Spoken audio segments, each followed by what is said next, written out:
Tonight, the chemical substance found in the van where 3 men were detained and Lorenzo Salgado Araujo was shot and killed by an ICE agent was not meth. And that's according to Congresswoman Sylvia Garcia and an attorney representing one of the men who's detained in this case. Yes, Representative Garcia tells us the so-called substance was an electrolyte mix. This news is coming on the heels of a congressional hearing held here in Houston today. KPRC 2's Bryce Newberry has that part of the story.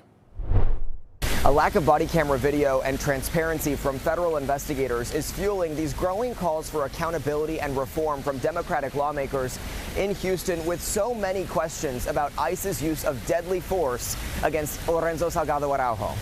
Lorenzo Salgado Araujo has been dead more than 2 weeks now. We believe that there are many wrongs in what happened on July 7th, the day our dad died. And the calls for justice got even louder Friday in front of 11 U.S. House Democrats. Congress has a constitutional duty to conduct oversight. Oversight is not about politics.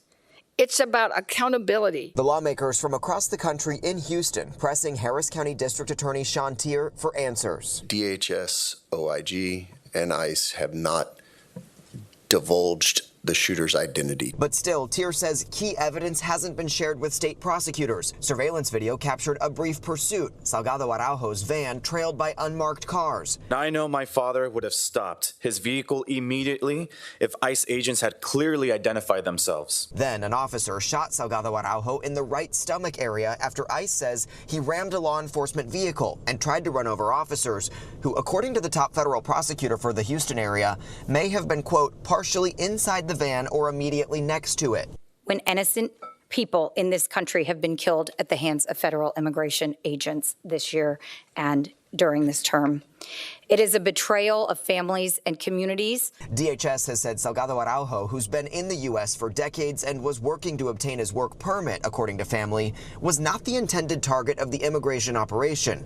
A Metro bus drove past right around the time of the shooting. We've requested the video, but the release has now been referred to the Texas Attorney General. While DHS has blamed the lack of body camera footage on funding tied to government shutdowns, lawmakers raised major concern over that and over officers shooting into a vehicle when passengers in the van, through their attorney, have said no officer was ever in danger. ICE is failing to meet basic 2026 expectations of any law enforcement agency. Now, while multiple investigations are underway, lawmakers say they're taking the community's grief to Washington for a fight not over. We are stronger than fear.